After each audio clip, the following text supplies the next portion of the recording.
कीर्ते परं मंदिरं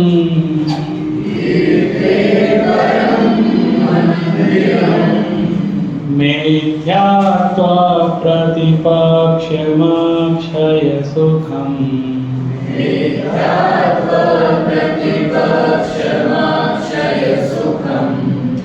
संशीतिवेध्वंसनम्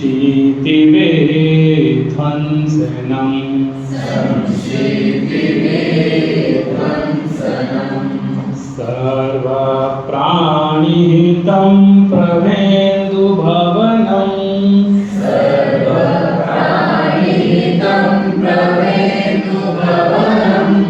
सिद्धं प्रमालक्षणम्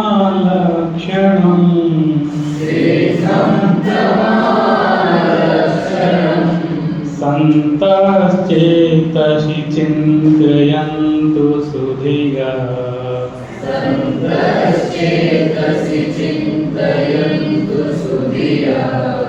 श्रीवर्धमानं जिनं श्रीवर्धमानं जिनं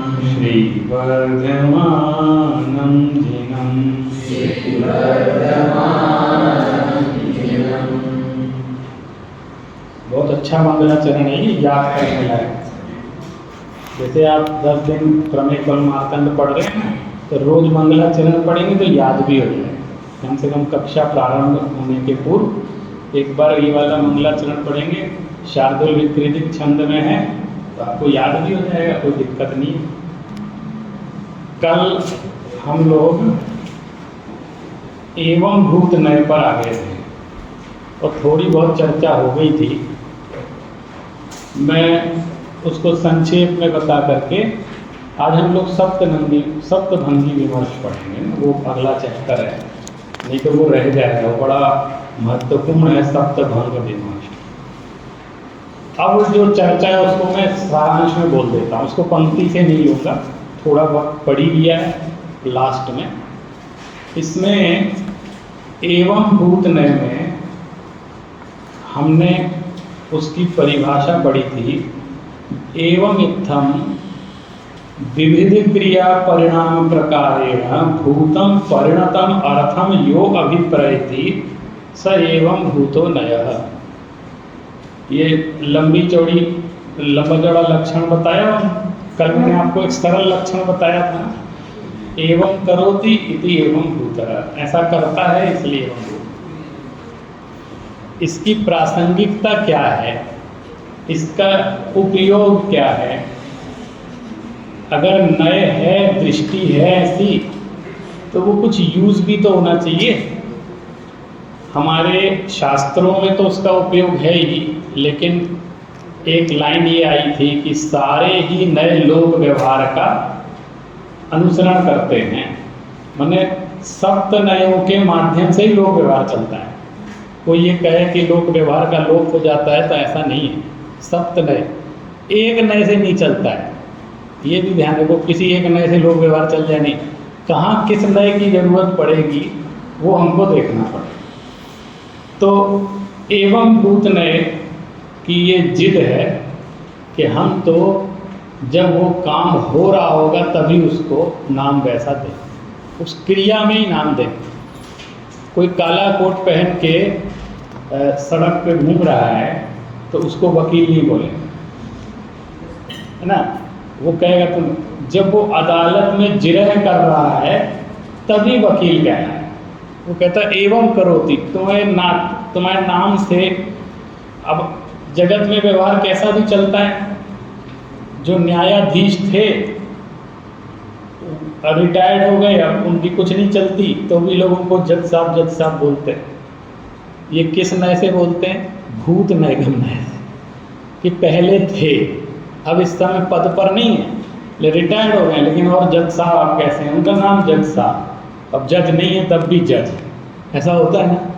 तो वहाँ भी नय था, लेकिन ये कहते हैं नहीं, जब आप न्यायाधीश के पद पर बैठे होंगे और न्याय का कार्य कर रहे होंगे तब ही हमारे लिए आप न्यायाधीश, ऐसा करते हैं। अब आप बताओ, ऐसा व्यवहार जगत में चलता है कि नहीं चलता है? कहीं प्रयोग होता है कि नहीं होता है, कैसे होता है, बताओ आप।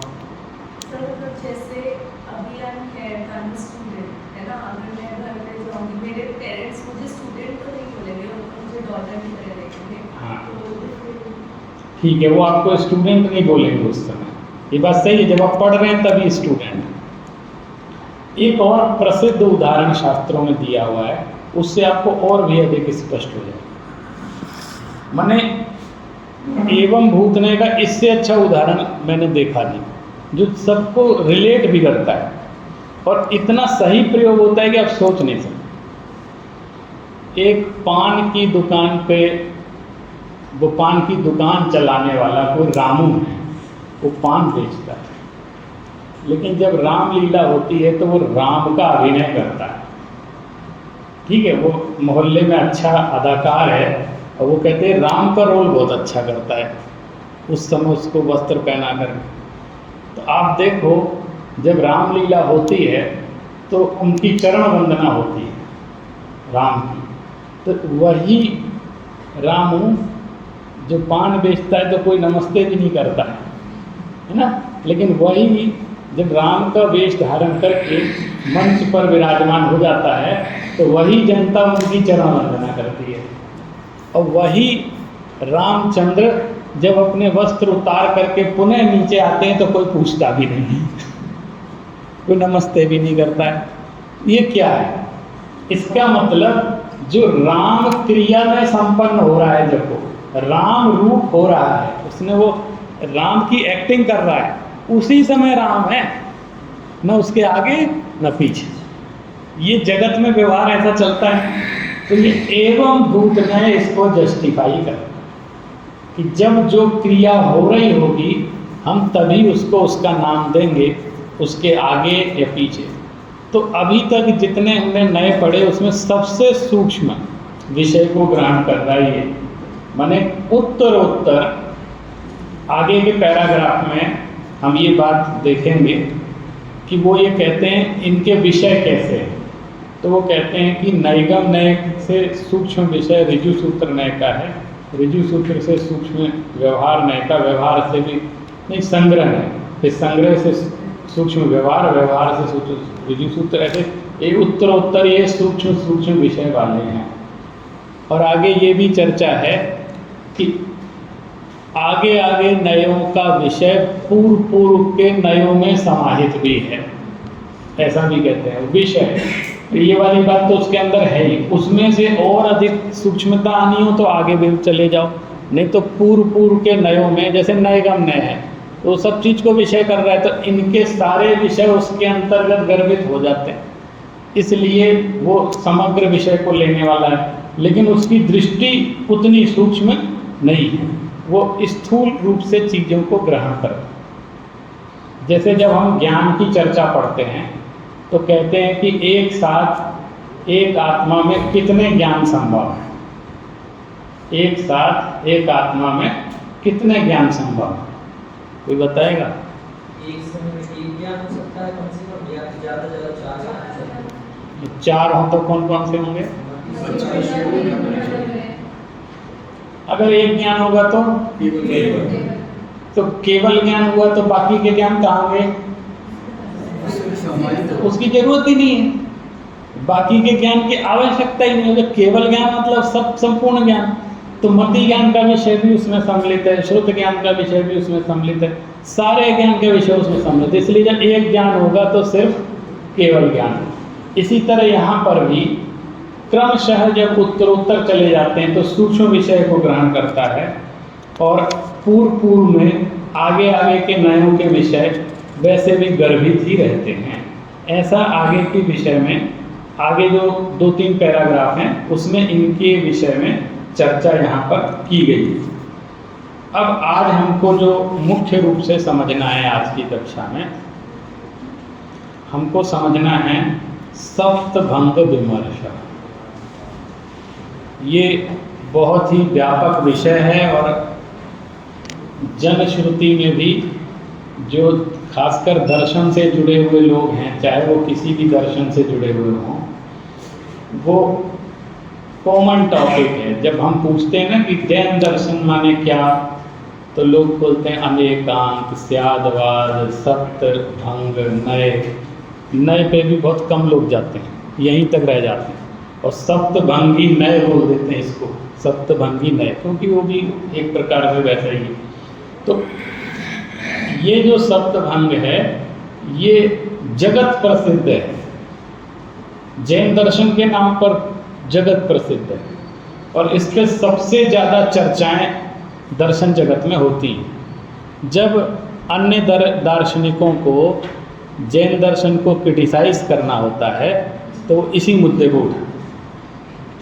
और जो जो बातें वो बोलते हैं वो मैं आपको बताता हूँ कि देखो, जैनों का ज्ञान संशयात्मक है। ये जो सप्तभंग नय है ये संशयात्मक है। क्यों है? क्योंकि वो कभी अस्ति कह देते हैं, कभी नास्ति कह देते हैं। जो चीज़ है उसी को कहते नहीं है भी और नहीं भी, ऐसे ऐसे करके बोलते हैं।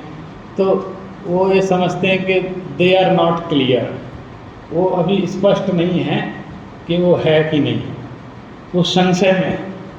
एक बार में बात सही लगती है ना सुनने में कि है और नहीं, जो चीज़ है ये यहाँ है कि नहीं है तो है बोलो, नहीं है तो नहीं बोलो। अब आप कह रहे हो है भी और नहीं भी, ये कोई बात हुई? तो ऐसा कई बार अन्य दर्शन में भी उपहास जैसा उड़ा देते हैं इस विषय को कि ये तो संशयात्मक है, इसमें कोई दम नहीं है और इनका कोई ठिकाना नहीं है। और खासकर हिंदी की किताबें पढ़ते हैं ना, भारतीय दर्शन की जो हिंदी की किताबें, उसमें अनुवाद भी गलत दे रखता है। इसलिए हम लोग जो संस्कृत वाले लोग हैं, हम हमेशा कहते हैं कि मूल से पढ़ना चाहिए, अनुवाद का सहारा लेना चाहिए, लेकिन मूल को मुख्य रखना चाहिए। स्यात् पद उसके साथ लगा हुआ है, स्यात् अस्ति स्यात् नास्ति, तो स्यात् पद का गलत अर्थ लगाते हैं। वो कहते हैं स्यात् माने शायद होता है, और शायद माने शायद है और शायद नहीं। अब आप डिक्शनरी में देखेंगे स्यात् पद का अर्थ शायद ही लिखा हुआ है, तो वो वहाँ से वो अर्थ लगा देते हैं। और हमने देखा जब लिखते हैं हिंदी की किताबों में, भारतीय दर्शन में, जैन दर्शन, तो लिखेंगे शायद है, शायद घट है, शायद घट नहीं है, ऐसे शायद शायद लिख कर लेंगे। अब किसी से भी शायद शब्द लगा दोगे तो वो ये क्या होगा? आप हमसे कहेंगे कि आपने दार्शनिक समन्वय पर पीएचडी की है, हम कहेंगे शायद की है, तो आप क्या कहोगे? एक पीएचडी करने में जान निकल जाती है और आप कह रहे हो शायद की है, आपको कंफर्म नहीं है, तो यही बोलोगे ना शायद की है। किसी बच्चे से पूछो तुम्हारे रिसर्च का टॉपिक क्या है, 2 साल रिसर्च करते हो गया, तो कहेगा हाँ शायद ये है, तो लगेगा तुम कर रहे हो, कोई और कर रहा है तुम्हारी पीएचडी, यही बोलेंगे ना, क्योंकि तुमको क्लियर नहीं। ये तो रात दिन सोते भी उठा के पूछ लो तो तुरंत वही बात बोलनी चाहिए जो वास्तव में डूबा हुआ होगा। तो शायद शब्द संशयात्मक। और हम जो भी दर्शन है, सबसे पहले किसी भी दर्शन को समझना हो तो उस दर्शन की डिक्शनरी को समझना चाहिए। ऐसा नहीं करना चाहिए डिक्शनरी हमारी है, विषय उसका है, ऐसा समझेंगे तो बात समझ में नहीं। वो व्यक्ति जिस बात को किस दृष्टि से कह रहा है और उस शब्द का वो क्या अर्थ लगा रहा है, ये देख के बात समझेंगे तब समझ में आएगा ना। तो स्यात् पद एक निपात है संस्कृत, और उसका अर्थ जैनाचार्यों ने किया है कथनचित। कथनचित माने किसी अपेक्षा से, तो वहाँ उसका अर्थ शायद नहीं है। एक तो ये बात हमेशा जिंदगी भर स्पष्ट होनी चाहिए। कोई कुछ कहे सुने तो मुझे लगता है वो अपनी अज्ञानता प्रदर्शित कर रहा है, ज़बरदस्ती उसको शायद अगर कहने की कोशिश कर, क्योंकि जब हम ही नहीं कह रहे कि उसका अर्थ शायद है, तो आप ज़बरदस्ती क्यों उसका अर्थ शायद कर रहे हो? एक तो वो तो जैसे न्याय में ना छल जाति निग्रह विदंडा, तो छल इसको कहते हैं कि हम उसका दूसरा अर्थ करके उसको गलत सिद्ध कर दो, जबकि वो बात वो कह ही नहीं रहा है।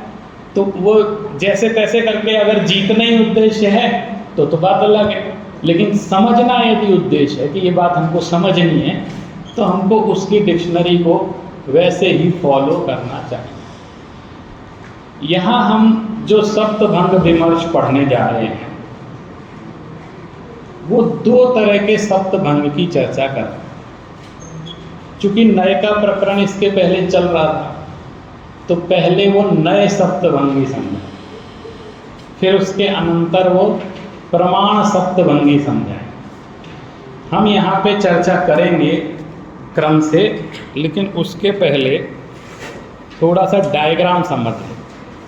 उससे क्या होगा, आगे की बातें आपको बहुत स्पष्ट रूप से समझ में आने लग जाएंगी। फिर मुझे ज़्यादा मुझे डिस्टर्बेंस नहीं होगा कि ये अब यहाँ ये कह रहे हैं, क्योंकि कभी एक से शब्द बार बार आते हैं ना तो उलझ जाता है दिमाग कि भैया ये कह रहे थे कि ये कह रहे थे। तो पहले डायग्राम बना लेते हैं, फिर हम बताते हैं।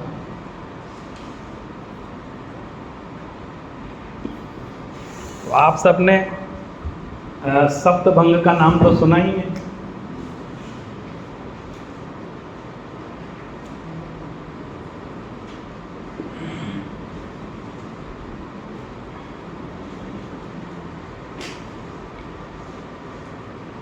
इसको सप्तभंगी भी बोलते हैं, सात भंग। एक तो इसकी सरल परिभाषा आप याद कर लो, जैसे मैं हर चीज़ की एक एक सरल परिभाषा बता रहा हूँ ना, वो नोट भी कर लो और याद भी कर लो।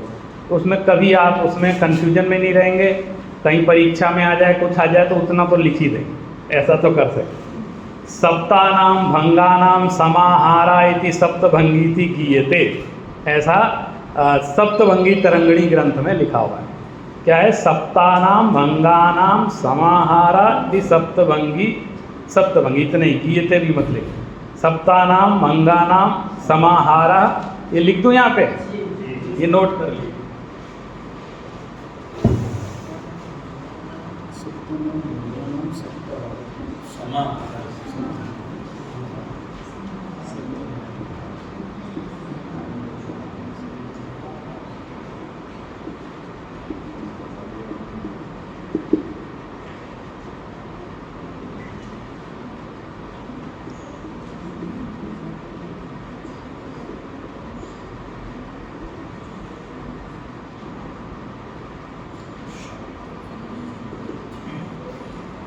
लास्ट में थोड़ा मैंने सरल कर दिया, वो सप्तभंगी किए थे उन्होंने अपने शैली में लिखा था, लेकिन इतना ही याद है। सप्तानाम भंगानाम समाहारा इति सप्तभंगा, सात भंगों का समाहार, ये सप्तभंग कहलाता है। लेकिन इसके बाद एक परिभाषा भी आगे आएगी, वो मैं आपको यही बता दूँ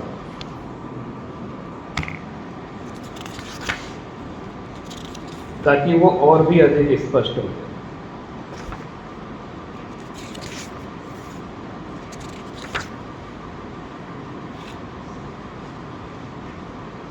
ये भी लिख देते हैं।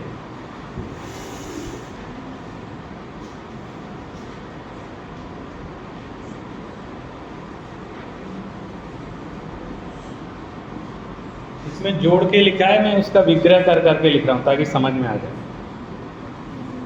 प्रश्नवशात एकस्मिन् वस्तुन्य वृद्धेन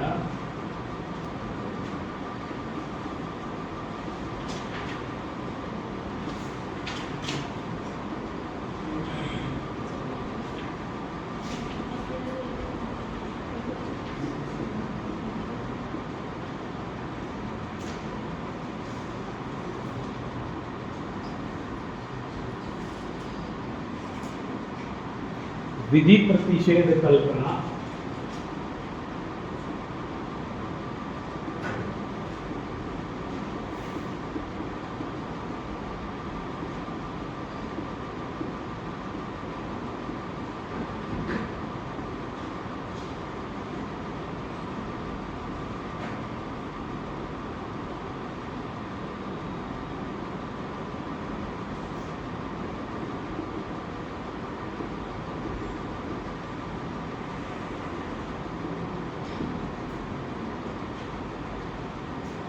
प्रश्नवशात् एकस्मिन् वस्तुनि अविरोधेन विधि प्रतिषेध कल्पनाया सप्तभंगी।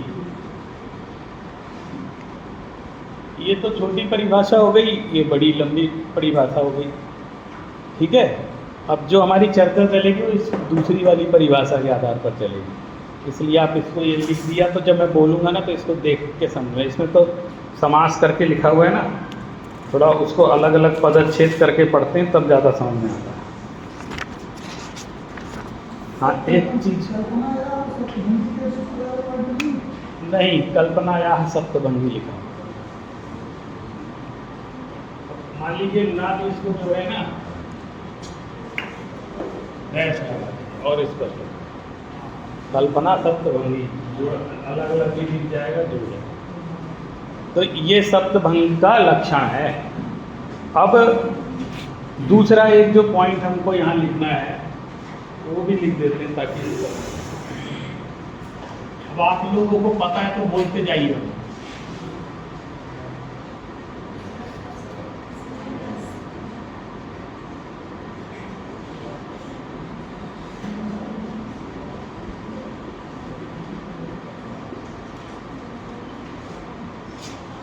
दूसरा बोलिए।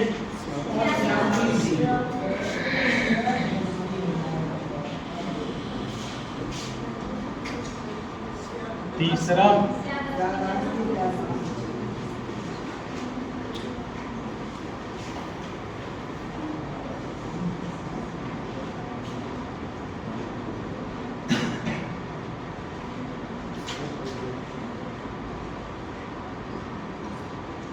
चौथा बताइए।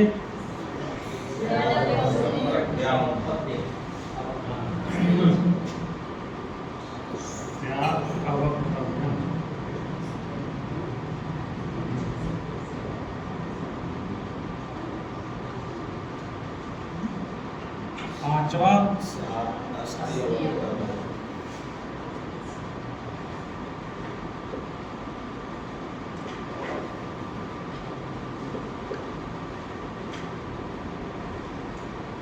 छठा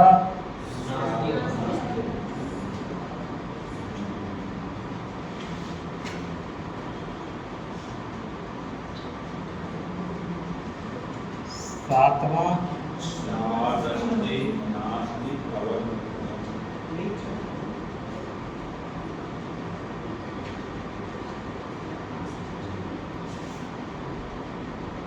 स्यात् अस्ति नास्ति अवक्तव्यम्। चार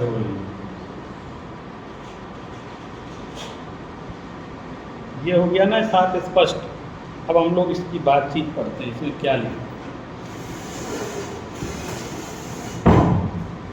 कथम, यहाँ ये पंक्ति सप्तभंग विमर्श, ये पंक्ति मिल गई ना आपको।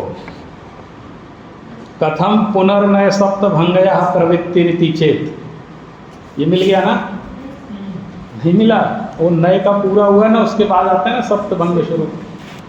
एवं भूत नए के बाद एक दो पैराग्राफ बाद है। हाँ, वहाँ पेज नंबर बता दीजिए आपके। 81। ये वाली किताब मुझे नहीं दी, वो है तो ये एक मुझे मेरे लिए ही चाहिए वाली। हाँ, ये जो आपके पास है, हाँ वो पेज देख लेंगे ना। कथम पुनर्नय सप्तभंगा प्रवृत्ति रीति चेत प्रतिपर्यायम वस्तुन्नेकत्राविरोधेन विधि प्रतिषेध कल्पनाया इति ब्रूमः। ये कॉपी हमको दे दीजिए, प्रमेय और मार्तंड की। नहीं, आप नहीं, आप अपनी वाली नहीं, दूसरी देंगे। तो मिल गया ना पेज। अब आप ध्यान दो, प्रतिपर्यायम, अभी हमने क्या पढ़ा था, सप्तभंगी पता है हर चीज पे लागू, अभी नए पे भी लागू, एक एक पर्याय पे लागू और समग्र वस्तु पे भी लागू। जब वो एक पर्याय पे लागू होती है तो समग्र वस्तु पे, तो जो एक पर्याय पे लागू होगी उसको हम पर्याय सप्तभंगी बोलते हैं। ठीक है, और द्रव्य पे लागू होगी तो हम द्रव्य सप्तभंगी बोलते हैं। और इस तरह नए पे लागू होगी तो नए सप्तभंगी होगी। आप ये बात समझ गए, एक एक चीज पर सप्तभंगी लागू हो सकती। क्यों, ऐसा क्यों है? क्योंकि हर चीज की अस्ति नास्ति है ना, समग्र रूप से भी अस्ति नास्ति है और पार्शियली भी हर चीज के अस्तित्व नास्तित्व धर्म वस्तु, एक पर्याय की भी अस्ति नास्ति है तो वो पूर्व से अस्ति उत्तर से नास्ति, ऐसे अलग अलग रूप में वो प्रकट हो जाती है ना। तो ये चूंकि नय का प्रकरण आचार्य चला रहे थे, अभी तक 7 नयों की चर्चा यहाँ पे की थी, तो वो उसी रूप में आपसे कहते हैं कि तथा ही संकल्प मात्र ग्राहिणो नैगमस्याश्रयाणा विधि कल्पना। आपने संकल्प मात्र ग्राही संग्रह नैगम नय को शुरू में समझा था ना, पहला नैगम नय संकल्प मात्र ग्राही था, तो उसमें आप सप्तभंगी कैसे लगाएंगे? नय संकल्प से प्रस्थ का ग्रहण कर रहा था, कल चर्चा हुई थी प्रस्थ की, प्रस्थ का ग्रहण कर रहा था संकल्प से, और प्रतिपर्यायम शुरू की जो लाइन, वस्तुनि एकत्र अवरोधेन, एक वस्तु में उसमें अविरोध रूप से विधि प्रतिषेध कल्पना हो जाती है एक ही जगह पर, वहां पे नैगमस्याश्रयणात् विधि कल्पना, नैगम नय की अपेक्षा से वहां विधि कल्पना है प्रस्थ की, क्योंकि उसने संकल्प से प्रस्थ को ग्रहण किया है। तो नैगम नय से तो वो विधि है, माने अस्थि रूप है, भविष्य में जो अभी प्रस्थ दिख ही नहीं रहा है वो बनेगा जब आएगा, लेकिन इसने संकल्प से तो आज ही बना डाला उसको, नैगम नय ने उसको आज ही ग्रहण कर लिया क्योंकि उसका संकल्प है। तो नैगम नय की अपेक्षा से तो उसकी अस्थि है, लेकिन अन्य नयों की अपेक्षा से उसकी नास्ति। ये पूरे पैराग्राफ में ये बात कही सारांश के रूप में। देखो क्या कह रहे हैं, प्रस्थादिकम कल्पना मात्रम, प्रस्थादि स्यादस्ति इति, प्रस्थादि है, कल्पना से है, लेकिन है ना। आप देखो कल्पना से भी है तो आप मना कैसे कर सकते हो? मेरी कल्पना में है। देखो सब कल्पना को आप हमेशा निराधार नहीं कह सकते, तो सबसे पहले हर चीज़ की कल्पना ही होती है, प्रकट चीज़ बाद में होती है। किसी भी चीज़ का आपने काव्य वगैरह में देखा होगा, रामधारी सिंह दिनकर ने अपनी कविताओं में ऐसे उल्लेख किए हैं कि तुम इसको ये जो मनुष्य है ना, ये सपना देखता है, इसको तुम हल्का मत समझो, ये इस इंद्र का सिंहासन भी इससे डोल सकता है और ये कहाँ कहाँ भेद सकता है। चांद पे जाने की कल्पना ही की गई थी ना, सबसे पहले चले थोड़ी गए थे, लेकिन वो कल्पना चांद पर जाने का आधार बनी थी। जब भी गए वो सबसे पहले मनुष्य सोचता रहा सदियों तक, ये चांद है, मुझे यहाँ जाना है, अपन चलना चाहिए वहाँ पे, यहाँ रहते रहते बोर हो गए हैं, दूसरी जगह चलो। ऐसे काल्पनिक कविताएं लिखने लग गए, अपनी उस पर कल्पनाएं करने लगे, लेकिन एक दिन चले भी गए। तो सबसे पहले इमेजिनेशन में आई थी ना, तो हम कल्पना रूप से उसको सत मान सकते हैं, है ना। तो ये प्रस्थादि जिसकी उत्पत्ति नहीं हुई है, अनुत्पन्न पर्याय है, उसको उसने संकल्प से ग्रहण कर लिया है, तो नैगम नय की अपेक्षा से उसकी अस्थि है, ये क्या है। लेकिन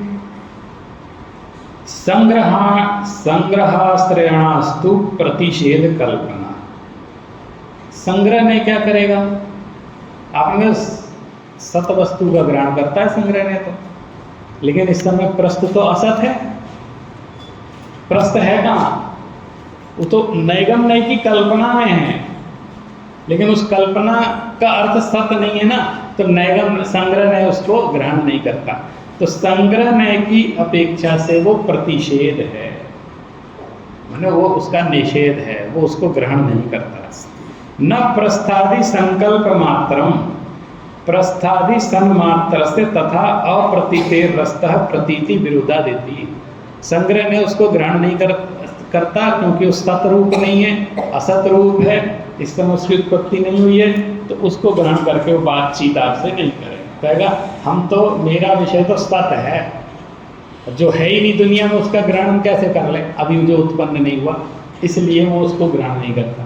तो उसकी अपेक्षा से वो क्या हो गया, उसका प्रतिषेध हो गया, उसका विरोध हो गया।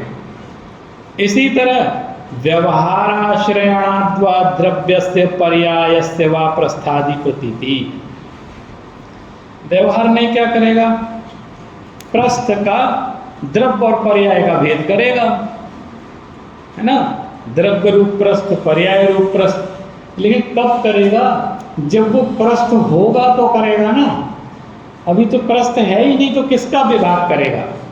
और व्यवहार का उपयोग क्या था, वो संग्रह के द्वारा ग्रहित वस्तु को भेद करता है। कल पढ़ाया था ना ये बात। तो जब वो संग्रह नहीं, ग्रहण नहीं किया, तो व्यवहार की क्या औकात है कि उसको ग्रहण कर ले। वो तो कह रहा हम तो साइड बाई साइड आएंगे।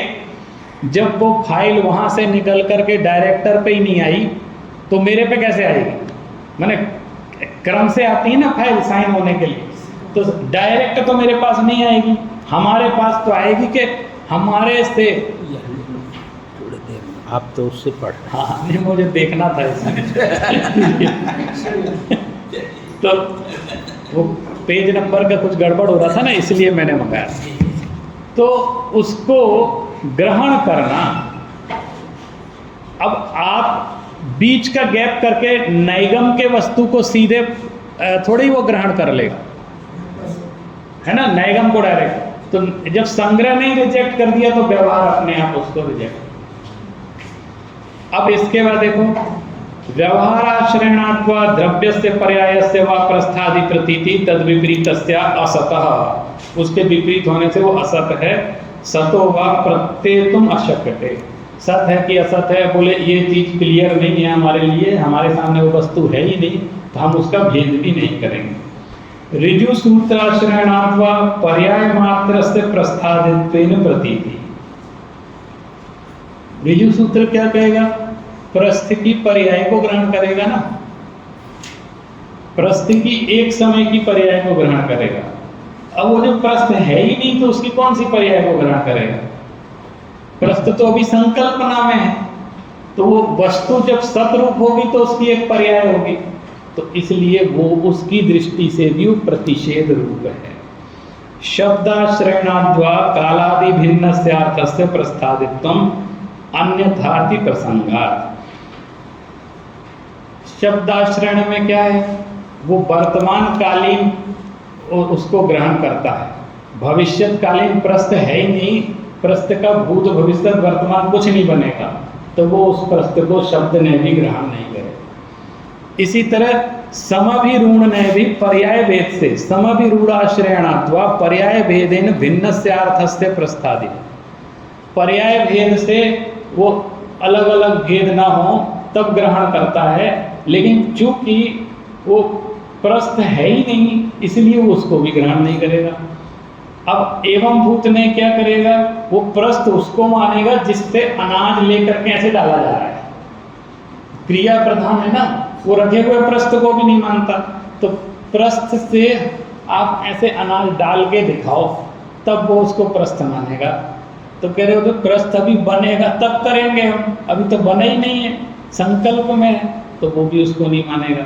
तो बाकी के 6 नए उस प्रस्थ के प्रतिषेध हैं, सिर्फ नैगम ही उसका विधि है, सिर्फ संकल्प से ही उसका ग्रहण किया और कुछ नहीं हो सकता। जैसे आपने कहा, कल कहा था ना कि वो जो बिल्डर होता है वो कीचड़ वाली जमीन पे भी उसने खड़े खड़े हुए बिल्डिंगें बना ली, उसने पार्क भी बना डाले, सब कर डाले, लेकिन आप वो बच्चों को खेलने तो नहीं भेज सकते ना, क्योंकि उसने तो कल्पना में पार्क बनाया है, वो प्रत्यक्ष तो सही में तो घटित नहीं हुआ है। तो इस समय तो बाकी के लिए तो प्रतिषेध ही है, कुछ नहीं है, सिर्फ उसके दिमाग में चीज बनी, उसने नक्शा अपने मन में बनाया, उसको ग्रहण किया। तो वहाँ पे यथार्थ की प्रतीति ना होने से वो सब प्रतिषेध स्वरूप वहाँ पे आ जाता है। और सिर्फ नैगम की अपेक्षा से विधि है, तो नयों में भी विधि प्रतिषेध कल्पना होती है। और जहाँ पर विधि प्रतिषेध कल्पना होगी वहाँ सप्तभंगी घटित हो जाएगी। एवं भूताश्रयणाद्वा प्रस्थादि क्रिया परिणतस्यैवार्थस्य प्रस्थादित्वं नान्यस्य अति प्रसंगात् इति। एवं भूत ने का भी बता दिया। स्यात् उभयं क्रमार्पितोभय नयार्पणात् स्यात् अवक्तव्यं सहार्पितोभय नयाश्रयणात् एवं अवक्तव्योत्तरा शेषास्त्रेयो भंगा यथा योग मुदाहर्या। ये विधि प्रतिषेध माने अस्थि नास्ति बनाई ना, तो उसको उसी समय नैगम नय की अपेक्षा से उसकी अस्थि है, अन्य नयों की अपेक्षा से नास्ति है। तो अस्थि और नास्ति भी एक भंग उस समय भंग क्रम की अपेक्षा से। अब अक्रम की अपेक्षा से देखें कि आप साइमल्टेनियसली बोलो उसको एक साथ, जैसा है जिस समय है उसी समय है ऐसा संदर्भ, तो कहेंगे नहीं भाई वो वचनों से नहीं बोला जा सकता। तो अवक्तव्यम, वहाँ नए की अवक्तव्यता भी आ जाएगी कि अब इस समय बोला ही नहीं जा सकता, तो ये भी एक ऑप्शन है, तो चुप रहो, ये भी एक ऑप्शन। तो वो ऑप्शन ले लिया। फिर इसके बाद शेष जो ये 4 भंग होने के बाद शेष जो 3 भंग आते हैं वो उनके साथ कॉम्बिनेशन बना करके, जैसा हमने यहाँ आपको बताया यहाँ तक बन गया। अब ये कॉम्बिनेशन बना करके उसी विधि प्रतिषेध, मुख्य है विधि प्रतिषेध और अवक्तव्यता, 3 चीज मुख्य मान लो आप, तो बाकी सारी चीजें उनके कॉम्बिनेशन से यहाँ पर हमको खड़ी होती दिख जाती। तो ये कहलाती है नए सप्तभंगी। अब कह रहे हैं ननु 14 हृता नए सप्तभंगी। अब हम कहने जा, ये अभी तक हमने जो कहा वो नए सप्तभंगी के बारे में कहा। अब प्रमाण सप्तभंगिस्तु तस्या किंग कृतो विशेषिति चेत। अब प्रमाण सप्तभंगी में आप क्या बताओगे, उसमें विशेष क्या है? नए सप्तभंगी तो आपने बता दी। तो वो कह रहे हैं कि इतना याद रखो आप, सकल विकला देश कृता इति ब्रूमः। सकलादेशी होता है प्रमाण और विकलादेशी होता है नय। सकलादेशी माने जो संपूर्ण को ग्रहण करता है, सकलादेशी सकल देश को ग्रहण करता है वो प्रमाण, और विकलादेशी माने पार्ट को ग्रहण करता है वो नय। तो इनमें क्या विशेषता है पूछ रहे हैं दोनों में? तो उन्होंने कहा इनमें एक ही अंतर है, सकलादेश का और विकलादेश का। विकलादेश स्वभाव ही नए सप्तभंगी वस्तुंश मात्र प्ररूपकत्व। विकलादेश का जो स्वभाव है माने पार्ट को ग्रहण कर रहा है वो नए सप्तभंगी है। वस्तुंश, वस्तु के एक अंश मात्र को ग्रहण करने के कारण से। सकलादेश स्वभाव तो प्रमाण सप्तभंगी, और सकलादेश स्वभाव स्वरूप प्रमाण सप्तभंगी होती है। यथावत वस्तु रूप प्ररूपकत्वा, क्योंकि वो ही वस्तु के समग्र स्वरूप को बताने में समर्थ है। क्योंकि वो छोड़ता नहीं ना, सकल देश को ले लिया तो वस्तु का जो संपूर्ण स्वरूप अभिव्यक्त करेगा वो प्रमाण ही करेगा, वो नए नहीं करेगा। तो कभी आप ऐसा भी समझ सकते हैं कि नयों का जो समूह होता है, ग्रुप, वो प्रमाण कहलाता है, ऐसा भी कह सकते हैं। माने जब एक एक अंश ले रहे हैं ना हर चीज़ का, जैसे ये भारतवर्ष है तो मान लो भारत एक प्रमाण है, तो इसमें राजस्थान भी है, मध्य प्रदेश भी है, ऐसे 27-28 कितने राज्य हैं, तो उन राज्यों के समूह को भारत कहते हैं, ऐसा भी बोल सकते हैं। उन सब का समूह है, तो एक एक प्रदेश की बात करके इकट्ठा करके बोले इन सबको जोड़ने से क्या होता है, बोले भारत बन जाता है। सारे प्रदेश जोड़ दिए तो भारत बन गया। वैसे ही सारे नयों को यदि जोड़ देंगे तो फिर बचेगा क्या, पूरे वस्तु स्वरूप का ही कथन हो जाएगा। लेकिन समग्रता से बात करेंगे तो सिर्फ प्रमाण क्या करेगा, समस्त नयों के विषय को लेकर के एक वस्तु की अनंत धर्मात्मकता को आपके सामने प्रकट करने की कोशिश करें। इसलिए वो प्रमाण सप्तभंगी की कोटि में आ जाता है। तथा ही स्यादस्ति जीवादि वस्तु। हाँ, ये लाइन पढ़ने के पहले हम कुछ यहाँ डिस्कशन करें। आपने पेज नंबर कौन सा बोला था? 62 हैं 682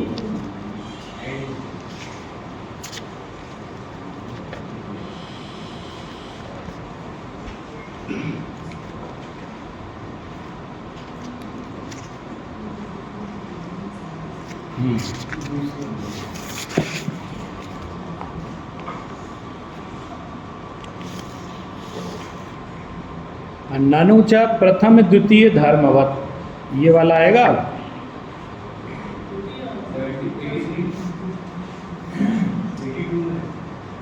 82 15 नंबर लाइन है।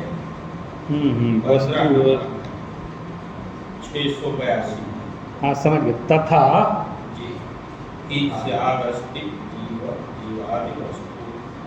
तथा ही स्यादस्ति जीवादि वस्तु, यहाँ से हमको समझना। अब ये पैराग्राफ मैं बाद में पढ़ूंगा, पहले थोड़ा यहाँ डिस्कशन करें। इससे क्या होगा कि ये बात आपको स्पष्ट हो जाएगी, और बहुत ध्यान से सुनिएगा, क्योंकि इसमें अच्छे अच्छे चक्कर खा जाते हैं।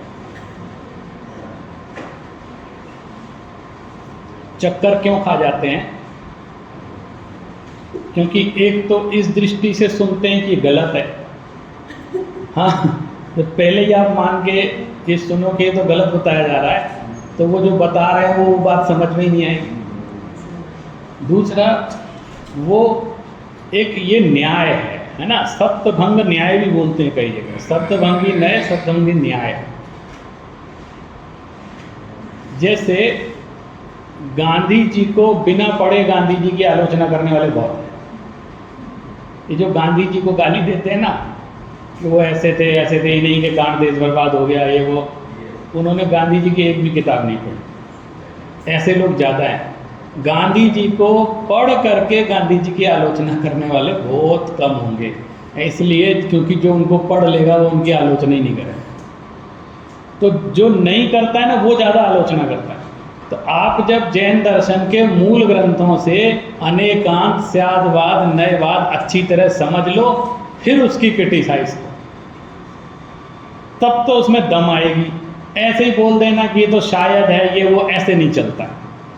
अब आप देखो, मैं आपको बताऊँ, ये जो मैं आपको बताने जा रहा हूँ उसमें हर चीज़ यहाँ शब्दशः आने वाली है।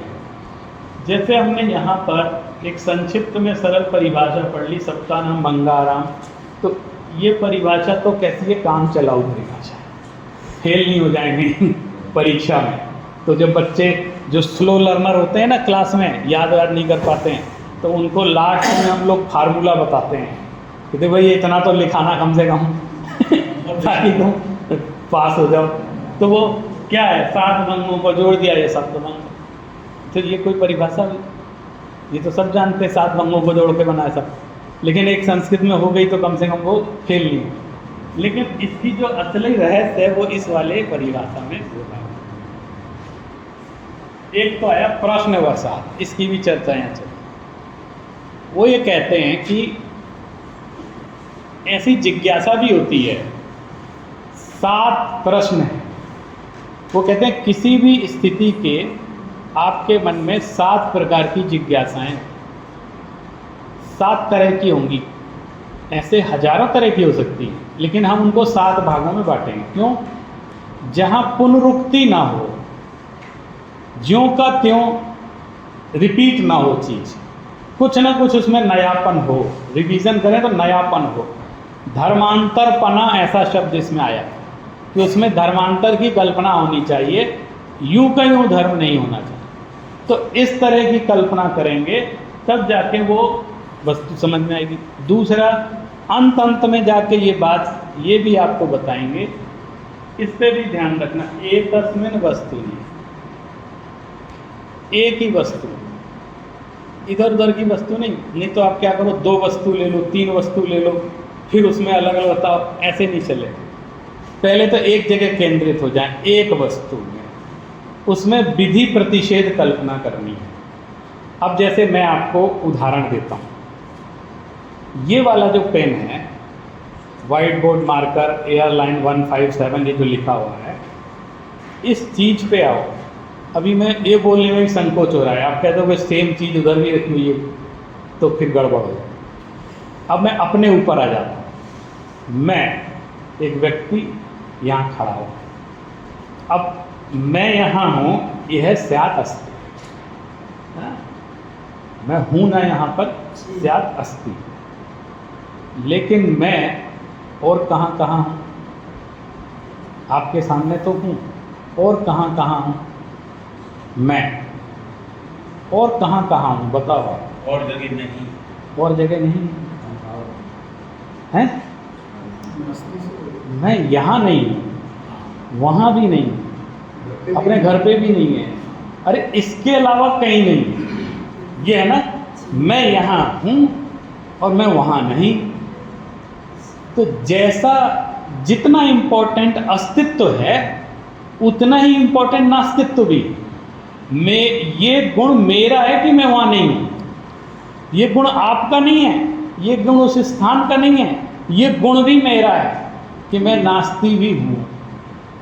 अब जो कंफ्यूज होते हैं वो ये सोचते हैं कि ये यहाँ हैं भी, यहाँ नहीं भी हैं।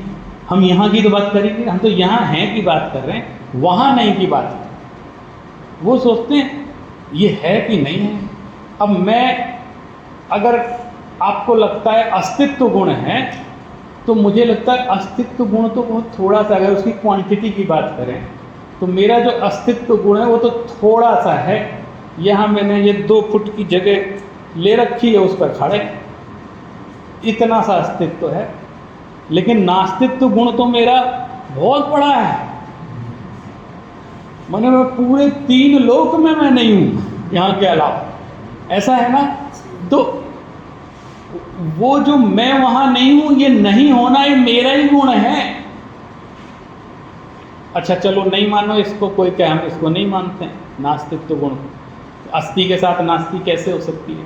मैं ये बात इसलिए आपको विनम्रता पूर्वक समझा रहा हूँ कि मुझे आश्चर्य होता है कि बड़े बड़े दार्शनिकों ने उसको गलत समझा है, सही इंटरप्रिटेशन नहीं समझ पाए। वो अस्थि है तो नास्ति कैसे है, अस्थि है तो नास्ति कैसे? मैंने मोटा मोटा देखो तो ऐसे ही लगता है ना, अस्थि है तो नास्ति कैसे? वो कह रहे हैं यहाँ नास्ति थोड़ी बोल रहा हूँ मैं अपनी, मैं यहाँ खड़ा हूँ तो अत्र नास्ति नहीं बोल रहा हूँ, तत्र नास्ति बोल रहा हूँ। अत्र अस्ति तत्र नास्ति, ये स्पष्ट हो गई बात। मेरा भाव है, माने मैं हूँ, ये मेरा भाव है, इसके साथ साथ मेरा अभाव भी है, वहाँ वहाँ वहाँ मेरा अभाव है, तो तभी मेरा भाव। और जब कोई चीज़ ऐसे समझ में नहीं आए ना, तो थोड़ा निगेटिव में चला जाना चाहिए। मान लीजिए मेरे अंदर नास्तित्व गुण नहीं है, वस्तु स्वरूप में सम्मिलित है, लेकिन कभी चीज़ को सिद्ध करने के लिए उसके उल्टा सोच के भी देखना चाहिए। मान लीजिए मेरे अंदर नास्तित्व गुण नहीं है, तब क्या होगा? सिर्फ अस्तित्व गुण है तो मैं सर्वव्यापी हो जाऊँ, ये होगा कि नहीं होगा? मैं यहाँ भी हूँ, वहाँ भी हूँ, सबके सामने हूँ, सब जगह हूँ, मैं सर्वत्र फैला हुआ हूँ, ऐसा हो जाएगा कि नहीं हो जाएगा? क्यों? क्योंकि मेरा तो सिर्फ अस्तित्व गुण है, नास्तित्व तो है ही नहीं। तो कहीं जगत में 3 लोक में मेरी नास्ति नहीं होगी, सब जगह अस्थि अस्थि होगी। ये समस्या आ जाएगी कि नहीं आएगी? तो इससे क्या होगा? वस्तु स्वभाव का लोप हो जाएगा, ये विरुद्ध हो जाएगा, प्रतीति विरुद्ध भी हो जाएगा, प्रत्यक्ष का विरोध भी हो जाएगा। इसलिए यदि मैं हूँ तो मेरे अंदर अस्तित्व गुण है, तो मेरे अंदर नास्तित्व गुण भी है। स्व द्रव्य क्षेत्र काल भाव की अपेक्षा से मैं हूँ, स्यात् अस्ति, और पर द्रव्य क्षेत्र काल भाव की अपेक्षा से मैं नहीं हूँ। स्व के अलावा सब पर है, जितना जगह पे मैं हूँ ये स्व है, बाकी सब पर है। ये बात स्पष्ट हुई कि नहीं हुई? इसमें कोई संशय हो तो बताएं, और उसके बाद हम आगे बढ़ें। ये हमको स्पष्ट होना चाहिए। ये आगे मैं फिर धड़ाधड़ पंक्तियाँ पढ़ दूंगा, फिर आपको पूरा अर्थ अपने आप, मुझे अर्थ बताने की जरूरत नहीं पड़ेगी, आप अपने आप समझ।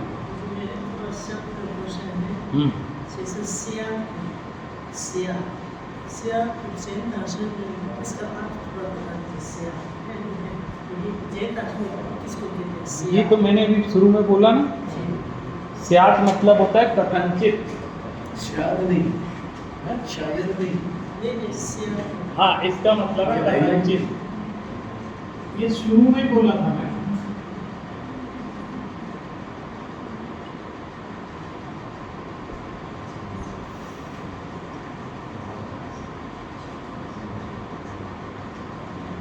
बिल्कुल हिंदी में कहेंगे तो किसी अपेक्षा।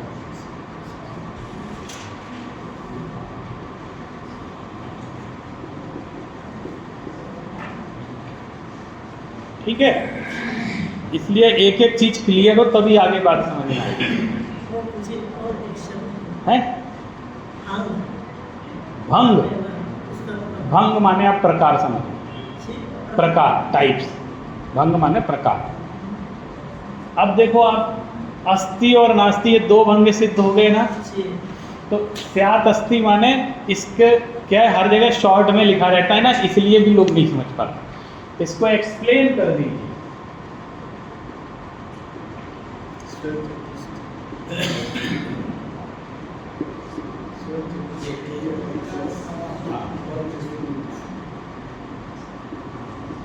ये बहुत समझ में आने वाला रहता है ना। अब स्पष्ट हो गया ना, माने स्व और पर कर दो। है। हाँ, अच्छा चलो देखो, मैं आपको वो चीज़ समझा रहा हूँ जो मैंने समझी है।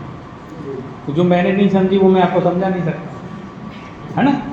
कई बार ऐसा होता है खुद को भी समझ में नहीं आता और खुद भी समझा देते हैं। ऐसा होता है कई बार। माने मैं कभी स्टूडेंट से कोई कहता हूँ ना ये वाली बात बताना जरा, तो समझाने भी लगता है बहुत देर तक। फिर लास्ट में मैं पूछता हूँ पहले बताओ तुम्हें समझ में आया कि सर क्लियर नहीं था, तो फिर क्यों समझा रहे थे। नहीं बोलना है कुछ भी तो पहले तो हमारा दिमाग ठीक होना चाहिए ना, हमें क्लियर हो गया तब तो हम किसी को समझा पाएंगे। तो अब ये बात हो गई, दो चीज़ें। विधि प्रतिषेध समझ गए ना, ये जो यहाँ पे आ रहा था विधि प्रतिषेध कल्पना, है ना। ये विधि प्रतिषेध हो गया, ये विधि हो गई, इसको समझ लो आप विधि है। विधि माने भाव, उसका भाव सिद्ध करना। और ये प्रतिषेध, ये सब भाषा बार बार सुन के समझे रहेंगे ना तो शास्त्र पढ़ने में दिक्कत नहीं आई कभी। ये प्रतिषेध है। अब वो कह रहे हैं साहब, अब देखो तीसरा पॉइंट, स्यात् अस्ति नास्ति च, कथनचित है कथनचित नहीं है। साइमल्टेनियसली। अब काल की अपेक्षा आ जाओ आप। काल में देखो, जिस समय मैं यहाँ हूँ उसी समय में वहाँ नहीं हूँ।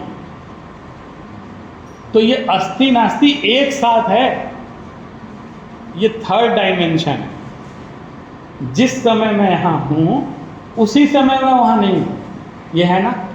अभी थोड़ी देर में घूमते हुए वहाँ पहुँच जाऊँगा तो आप कहोगे अभी तो कह रहे थे कि वहाँ नास्ति है आपकी, अब वहाँ अस्ति हो गई। तो जिस समय मैं यहाँ हूँ उसी समय मैं वहाँ नहीं हूँ, टाइम एक ही है ना। तो जिस समय मेरे अंदर अस्ति है उसी समय मेरे अंदर नास्ति भी है। चाहे कहीं की ले लो, अमेरिका की ले लो, इस समय अस्ति है तो अमेरिका में नास्ति है, दिल्ली में नास्ति है, दुनिया भर में ना, इसी समय। तो ये दोनों चीज़ एक साथ साइमल्टेनियसली आ गई ना, इसमें भी कोई दिक्कत नहीं होना चाहिए। विधि और प्रतिषेध एक साथ आ गया क्रम से। जिस समय में और कोई दिक्कत हो रही है तो आप नास्ति को पहले ले लो, अस्ति को बाद में ले लो, एक ही बात है। क्रम तो लगाना ही है, लेकिन सौकर्य के लिए हम हमेशा अपनी अस्ति की बात करें, है ना। पहले तो अपनी अस्ति बताएंगे तभी तो मेरे खिलाफ नास्ति होगी।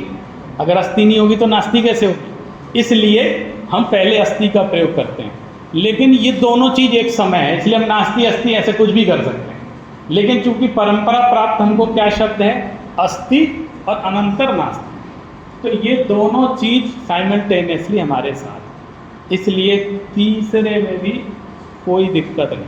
सर एक मिनट, विधि से आप क्या इंटरप्रिटेशन करें? अस्ति है, विधि माने है, प्रतिषेध माने विधि मतलब नहीं, उधर मत जाइए।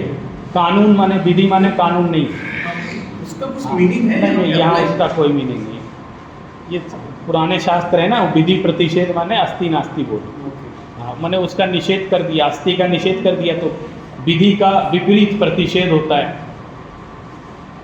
तो ये नास्ति, ये वाली स्पष्ट हो गई बात। थर्ड, अब कभी आप भूलना मत, हर जगह IAS में भी क्वेश्चन पूछता है इसके बारे में, वहाँ पूछ लेते हैं क्यों। इसका सर जो है निकांत के उत्तर में दीजिए कि विधि जो है कथनचित वो विधि भी इसमें शामिल है, हाँ वो विधान भी इसमें है। हाँ, नहीं हम इसलिए नहीं कर रहे हैं क्योंकि हम नए की दृष्टि से चलेंगे ना, ऐसे तो फिर और भी कई चीज़ों की विधि, शोध प्रविधि को भी विधि बोलेंगे, इसको भी, तो कहाँ तक बात जाएगी। सारा इसी में तो लागू इस समय हम जो है जिस चीज़ को पढ़ रहे हैं उसी पर, नए की दृष्टि से। हाँ इधर यहाँ जो उसका अर्थ है वही लेंगे, नहीं तो ऐसे तो उसका कोई अंत नहीं रहेगा, लिमिट तो बनानी पड़ेगी ना। अब देखिए, अब आया फोर्थ, स्यात् अवक्तव्यम, स्यात् अनिर्वचनीयम, कह नहीं सकते। क्या नहीं कह सकते?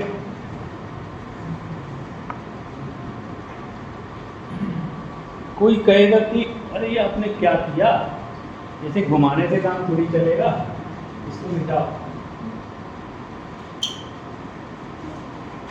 आप है ना बोलते हो ना, तो अस्थि को पहले क्यों बोलते हो, नास्ति को बाद में क्यों बोलते हो?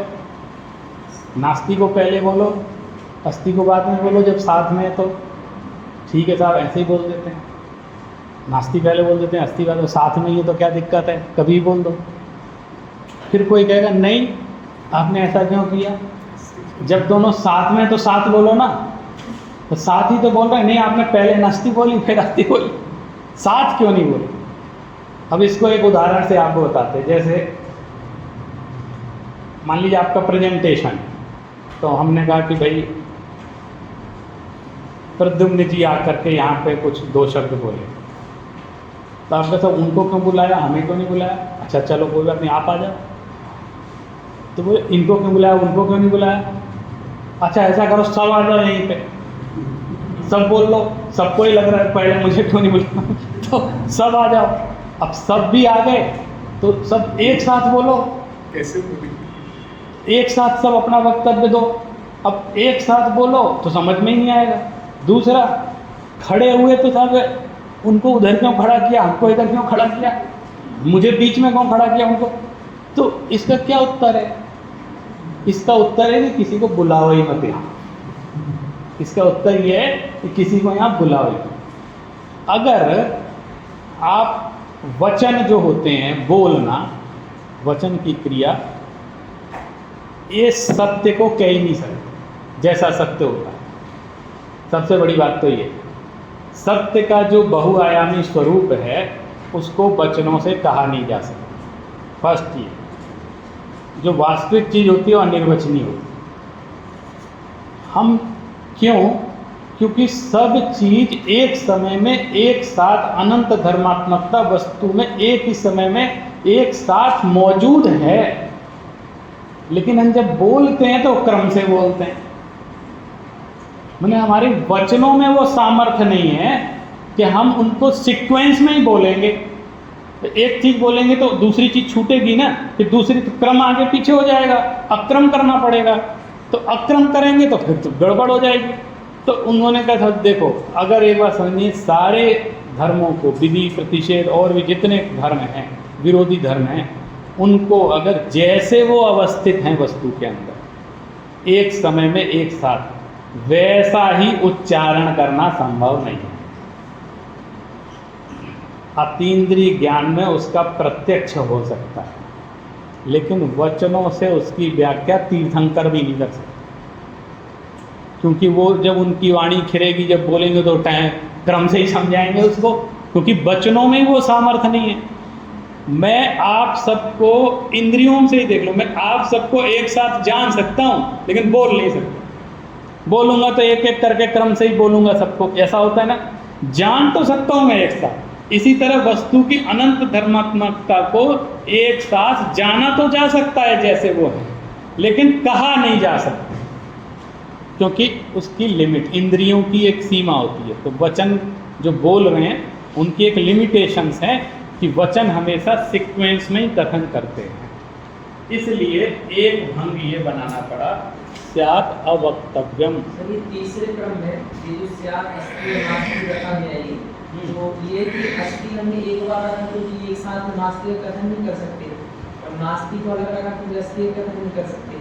तो अभी जैसे आपने बताया चतुर्थ में हम दोनों का एक साथ प्रयोग नहीं कर सकते तो तीसरे में तो हमने दोनों का प्रयोग कर दिया, विधि का भी निषेध का भी। हाँ देखो, जब हमने यहाँ पे विधि निषेध का प्रयोग किया ना तो उसी समय दोनों दिख रहे हैं, मैं यहाँ हूँ और वहाँ नहीं हूँ, इसी समय ये चीज़ महसूस भी हो रही है ना, आपको साक्षात प्रतिभाषित हो रही है।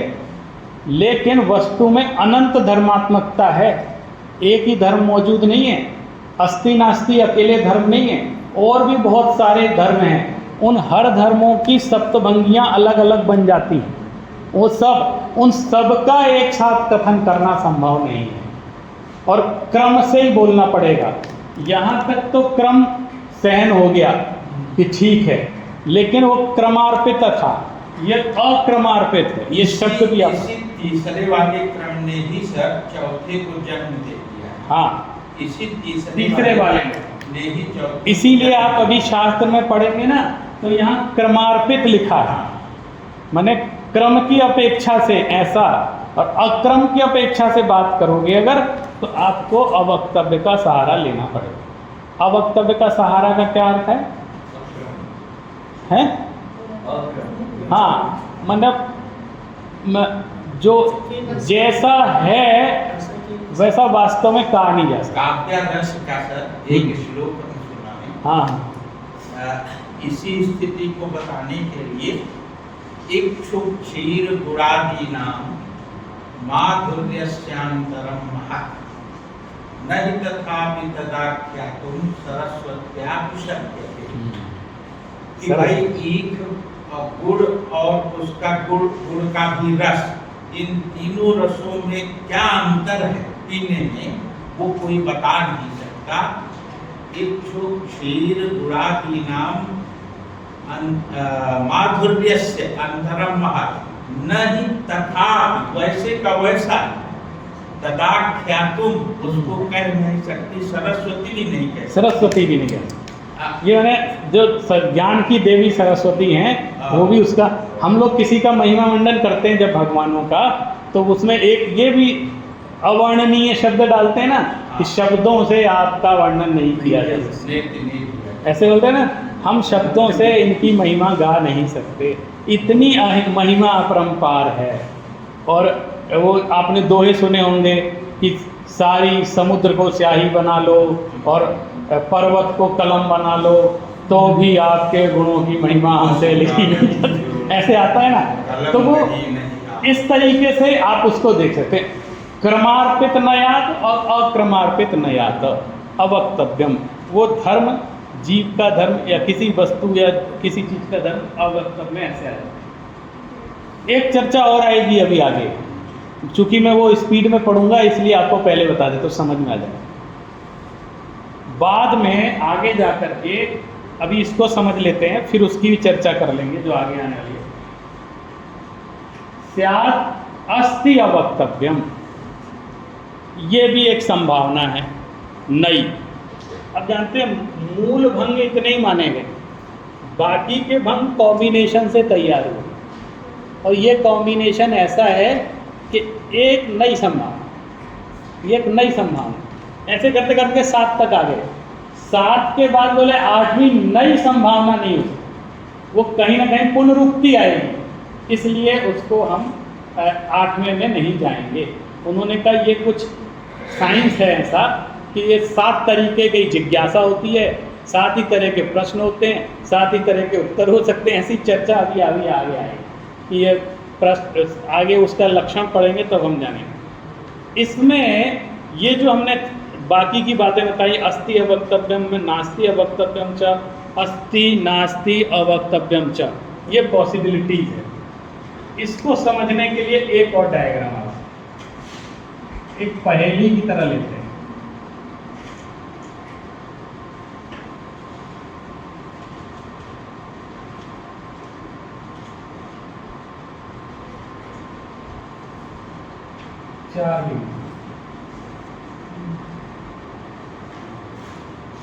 एक जगह मैंने कहीं पढ़ा था, देखिए अगर सेट हो गया तो आप उसको समझ जाएंगे। 3 इसकी कैटेगरी बनाना शुरू करते हैं। एक यहाँ पर एक किताब है भिखारी राम यादव जी की, यहीं से छपी है, उसका नाम मुझे स्मरण नहीं आ रहा है, शायद वो सप्तभंग पर ही है। एक यहीं से छपी है पीवी से। उन्होंने साइंटिफिक तरीके से सप्तभंग को समझाया, माने उन्होंने मैथमेटिक्स से, साइंस से कि क्यों ये साथ ही होते हैं, ऐसा उन्होंने उसमें बताया। वहाँ पे डिटेल देख लीजिएगा। लेकिन इस पहेली को आप बुझाइए, हम और क्या क्या तैयार करें इसका कॉम्बिनेशन कि वो रिपीट नहीं हो, जो कहते हैं आप बताते जाइए।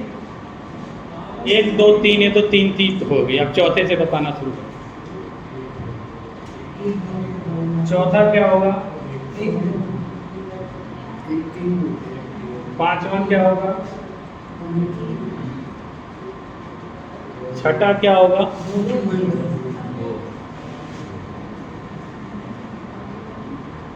7वां क्या होगा?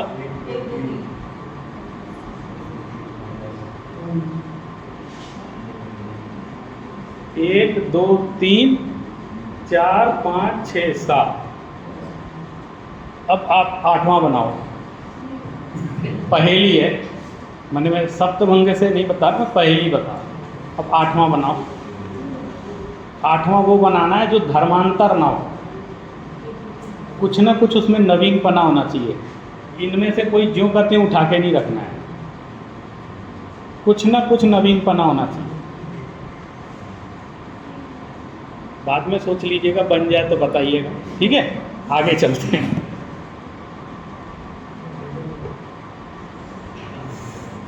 वो किताब आप देखिएगा, भिखारी राम यादव जी की किताब है, डॉक्टर भिखारी राम यादव। मुझे एग्जैक्ट नाम याद नहीं आ रहा है किताब का, यहीं से छपा है। उसमें सप्तभंग को उन्होंने लॉजिक, मान जो तर्क शास्त्र है और उनके जो नियम है उसके अनुसार, और विज्ञान गणित के नियम के अनुसार उन्होंने सप्तभंग को बताया कि आप 7 से ज़्यादा आगे नहीं जा पाओगे।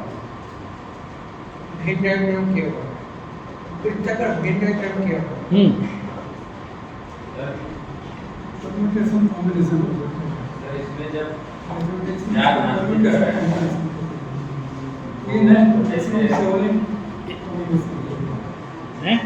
कम्युनिकेशन कॉम्बिनेशन कहते हैं इसको मैथमेटिक्स के लिए। हाँ, 3 वेरिएबल है, उसको इसीलिए उससे अरेंज करेंगे तो मैक्सिमम 3 7 ही पॉसिबल। 7 ही पॉसिबल। क्या नाम बोला आपने, कौन सा फॉर्मुलेशन है ये? Permutation combination. अच्छा, हाँ बताइए। सर जैसे कि चार नास्ती या चार अशुद्धि जब बात कर रहे हैं, तो जैसे आपने कहा कि एक समय में आप वहाँ है और यहाँ नहीं है, लेकिन सर अगर नाम रूप में या पद रूप में देखा जाए तो आप जहाँ पदस्थ हैं वहाँ पे तो आप हैं, या नाम रूप में तो आप हैं, तो उसकी सर इससे कैसे हो सकते हैं इस प्रकार से? इसीलिए नए का प्रयोग जो करते हैं ना, 7 नए, उस 7 नए को मिला करके लोक व्यवहार चलता है। एक नए से चलाएंगे तो चलेगा नहीं। अब आप जैसे आप एवं भूत नए से बात कर रहे हैं, है ना, तो जैसे मैं यहाँ हूँ, पढ़ा रहा हूँ, तो यही हूँ ना, मैं अस्थि तो यही है, लेकिन जब मैं जहाँ भी जिस पद पर हूँ वहाँ तो वो अपदस्थ तो नहीं हुआ ना। पदस्थ तो है ही, और पदस्थ हैं इसलिए यहाँ है, मतलब पदस्थ नहीं होते तो यहाँ भी नहीं होते, ये भी है। और एक चीज़ सर, जैसे कि आपने कहा कि अगर सभी नयों को मिला दिया जाए तो प्रमाण के रूप में हो सकता है, तो लेकिन फिर भी प्रमाण जो सकला देश है उस तरह से सभी नयों को मिला कर सकला देश से ज्ञान नहीं कर सकते हैं। वो भी हो सकता है, क्योंकि नए के अनंत भेद हैं। हम जो ये 7 बता रहे हैं ना, ये तो समझ लो आप प्रतिनिधि स्वरूप हैं। 7 नए जो बताए, इसके अनंत भेद बताए गए। वो ये भी कहा है जितने धर्म हैं उतने भेद हैं। अनंत धर्म है ना, तो अनंत धर्म है तो उसके अनंत भेद, जितने आप बताते जाओगे ये धर्म है तो हम उसमें नए जोड़ते चले जाएंगे। तो ये तो हम कह ही सकते हैं कि सभी नयों का समूह प्रमाण है। सभी नए बोल दिए ना, कुछ नए के नाम तो लिए नहीं, तो आप जितने भी नए बताओगे हम सब जोड़ देंगे। अनंत धर्म है तो अनंत नय है, अनंत नयों का समूह है तो प्रमाण। एक भी नय उसमें गायब होगा तो प्रमाण नहीं होगा। ऐसा हमारे जब हम इसको पढ़ते हैं ना, अनेकांतवाद को पढ़ते हैं, तो उसमें भी ये चर्चा आती है, सकल नय विलसिता नाम। जब जहाँ सकल नय सुशोभित होते हैं, सारे ही नए सुशोभित होते हैं, वहाँ पर अनेकांत की संज्ञा बनती है। और अनेकांत प्रमाण स्वरूप है। अनेकांत क्या करता है? संपूर्ण प्रमाण को ग्रहण करता है। अनेकांत नए पक्ष को ग्रहण नहीं करता है, वो नए उसका एक पार्ट है। तो नयों का समूह, जैसे सम्यक नय और मिथ्या नय, ये भी होते हैं। बैठ जाइए। नयों में दो भेद बताए ना, हमने जैसे नया भास बोल रहे हैं ना, तो उनको मिथ्या नय समझना, और एक जो सही वाले नय उनको सम्यक नय। तो सम्यक नयों के समूह को अनेकांत कहते हैं, ऐसा लक्षण भी शास्त्र में आता। और अनेकांत ही नहीं, सम्यक अनेकांत बोलते हैं। और मिथ्या नयों के समूह को मिथ्या अनेकांत बोलते हैं। अगर आप मिथ्या नय हैं, मिथ्या नयों को सब जोड़ देंगे, उसको जोड़ करके जो अनेकांत बनाएंगे बोले वो मिथ्या अनेकांत हो। तो सम्यक नयों को जोड़ते चले जाएंगे तो सम्यक अनेकांत। तो अनेकांतों की अनेकांतः प्रमाण नय साधना। अनेकांत भी अनेकांत स्वरूप है प्रमाण और नय का साधन होने से। इसलिए मिथ्या अनेकांत और सम्यक अनेकांत, उसके भी दो भेद किए गए। कुछ स्पष्ट हुई बात? सभी नयों को जोड़ेंगे तो कैसे हम प्रमाण आ जाएगा ना। नए सप्तभंगी, अगर आप संपूर्ण नए सप्तभंगी को इकट्ठा कर लेंगे एक जगह, तो वो प्रमाण सप्तभंगी स्वतः ही बन जाएगी, क्योंकि नयों का समूह ही प्रमाण है। सकल नयों का समूह ही प्रमाण है।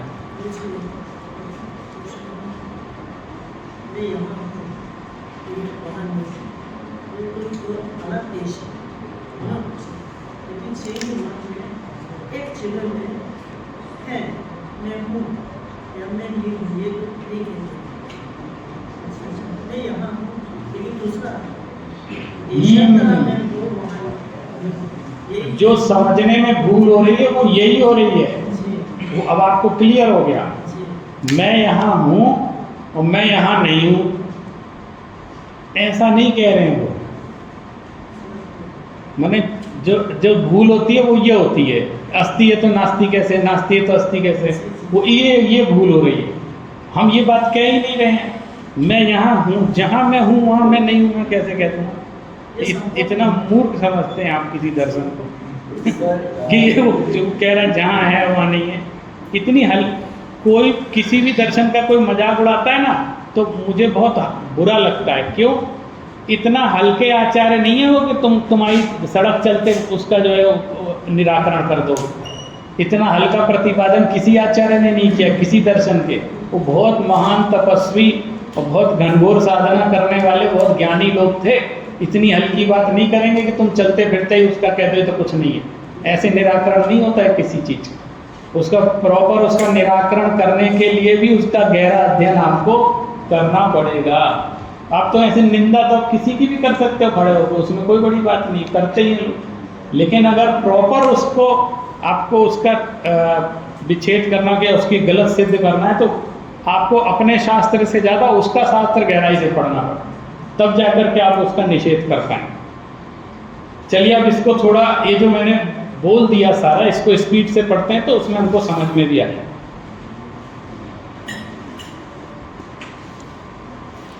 तथा कथंचित सत्वं तद्धर्म एवं स्वरूपादिभिर्व पररूपादिभिर्पस्य असत्वाद निष्ठौ प्रतिनियत स्वरूप असंभवाद वस्तु प्रतिनियम विरोध। वहीं तो पढ़ रहे ना, गलत पढ़ दिया। आप यहाँ से शुरू करेंगे सर। 20वीं वाली लाइन तस्मात् पुनर् नए वाक्य प्रमाण वाक्य का सतैव भंगाः संभवं चेत्, यहाँ से हमारा क्या लाभ? अच्छा। हाँ, सुनिए, वो इसके जस्ट पूर्व जो 15वीं लाइन थी, ये वाली बात हमने बोल दी है ना, आगे चले गए। तथा ही उसी में जो 15 नंबर लिखा है ना उसके जस्ट सामने लो, तथा ही स्याद अस्ति जीवादि वस्तु, इसकी जो हम लोग चर्चा कर रहे हैं, स्वद्रव्यादि चतुष्टयापेक्षया। अब ये स्पष्ट हो गई बात, स्वद्रव्यादि चतुष्टयापेक्षया, इसकी इतनी लंबी रामायण बताई। और उसी में पर द्रव्यादि चतुष्टय माने द्रव क्षेत्र काल भाव, स्यान नास्ति पर द्रव्यादि चतुष्टयापेक्षया, ये भी स्पष्ट हो गया। स्याद उभयम क्रमार्पित उभयापेक्षया, क्रमार्पित की अपेक्षा वो दोनों आ जाएंगे। स्याद वक्तव्यम सहार्पित त्वयापेक्षया। अब सह रूप से अगर देखेंगे, अक्रम रूप से देखेंगे तो हमको स्याद अवक्तव्यम बोलना पड़ेगा। एवं वक्तव्योस्तरास्त्रयो भंगा प्रतिपत्तव्या, इसी तरह अवक्तव्य के साथ तिस्रयो तीनों भंगा प्रतिपत्तव्या, तीनों भंग जोड़ देने चाहिए। वो इसमें तो बहुत लोग बताते ही नहीं है तीन भंगों के नाम, वो एक लाइन में ये जोड़ देते हैं कि अवक्तव्य के साथ बाकी तीन जोड़ लेना, तो ये होमवर्क है आपका, यहाँ हम नहीं लिखेंगे, ये खुद ही लेकर जोड़ जाड़ के बना लें।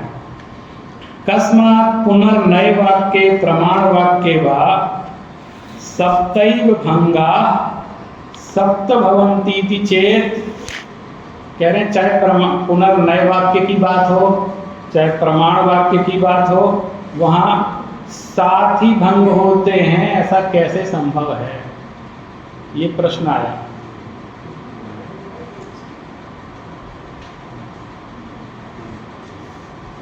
प्रतिपाद्य प्रश्नानाम तावदमेव संभव,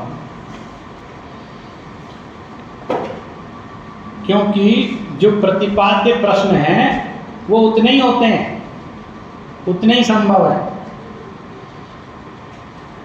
ये आया तो ना प्रश्नवशात, इस लक्षण में आया था प्रश्नवशात, प्रश्न तो कह रहे 7 ही तरह के प्रश्न होते हैं, इसीलिए हमने 7 तरह के समाधान किए।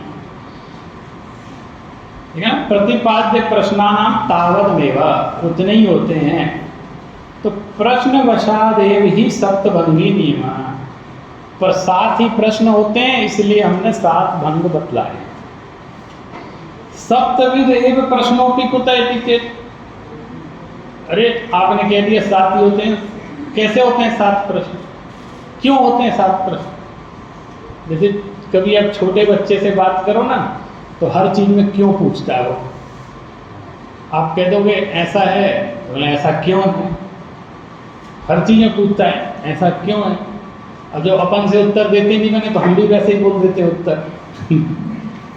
जैसे एक पिताजी को ये पता नहीं था, ऊंट नहीं देखा था पिताजी ने कभी, और रेगिस्तान गए, उन्होंने कभी रस्सी नहीं देखी थी, रेगिस्तान गए तो वहाँ ऊंट देखा, बच्चे को लेके गए, बोले पापा ये क्या है, तो उन्होंने भी नहीं देखा था, उत्तर तो देना था।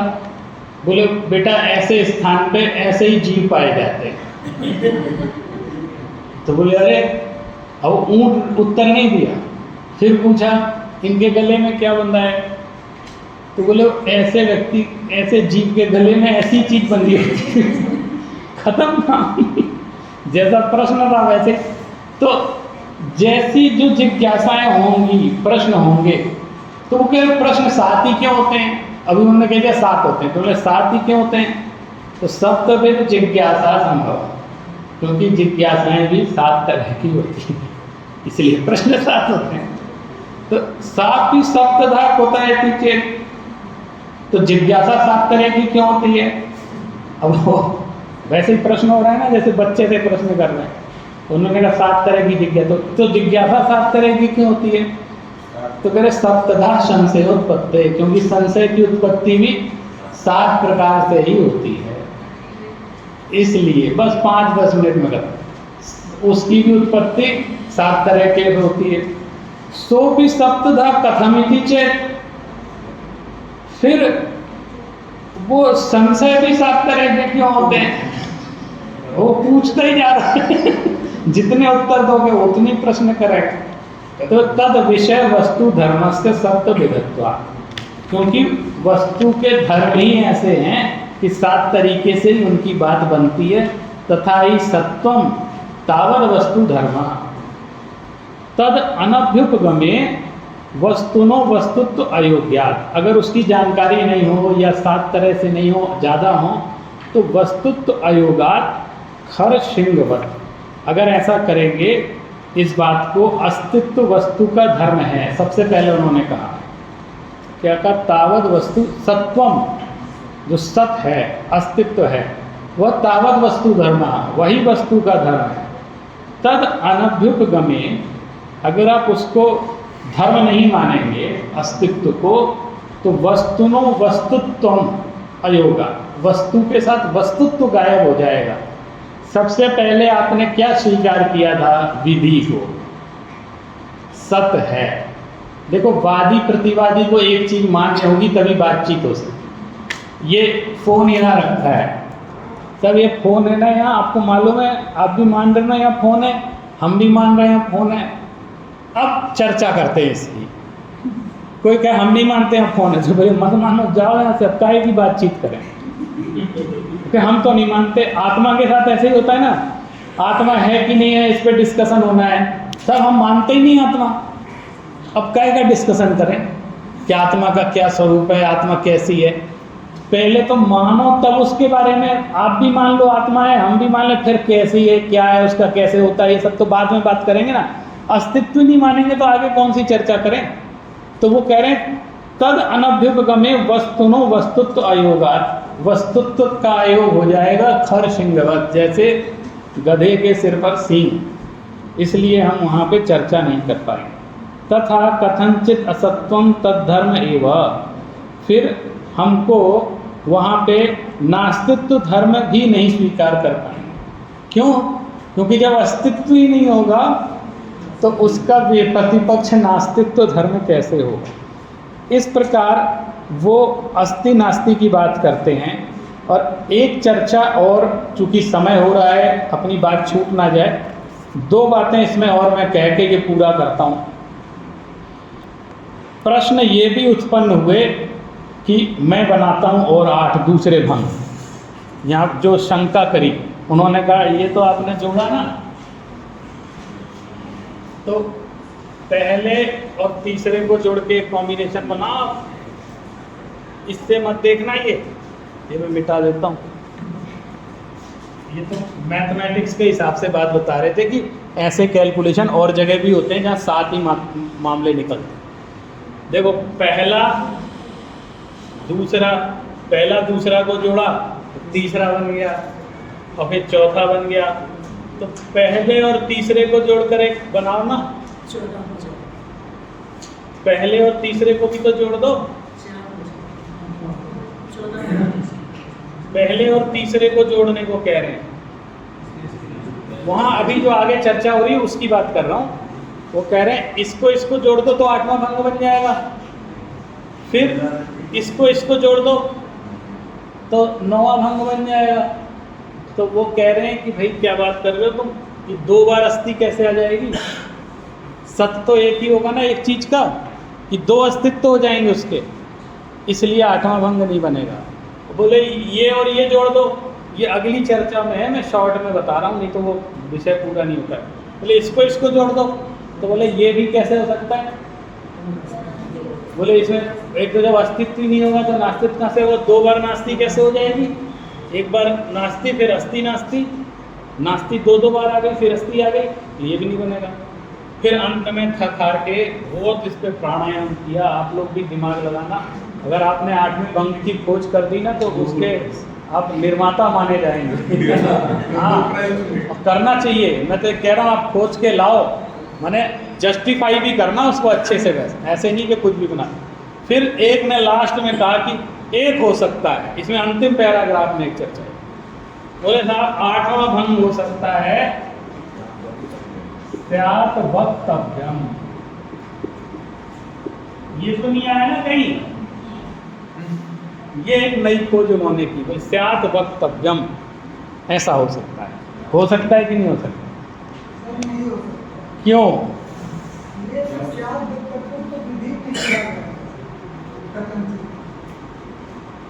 उन्होंने उसका क्या उत्तर दिया ना, जो आपने कहा, उन्होंने कहा कि ये हम और सब क्या चुप होके कर रहे हैं जितना बोल रहे हैं। ये भी वक्तव्य है, ये भी वक्तव्य है, ये भी वक्तव्य है, और यहाँ तक कि ये भी वक्तव्य है। स्यात् अवक्तव्यम भी बोल ही तो रहे हैं। अब ये तो हिडन है वक्तव्य सारे में, तो इसका अलग से धर्म बना करके क्या करेंगे? स्यात् वक्तव्यम। अब मान लो इसके अलावा भी, तो मैं आपसे बोलता हूँ, देखो अब ये कहीं शास्त्र में नहीं लिखा है, मैं पर्सनल बता रहा हूँ। कोई कहे सप्तभंगी में से कम करो थोड़ी सी, सात नहीं चाहिए हमको, तो मैं ऐसे बोलूँ,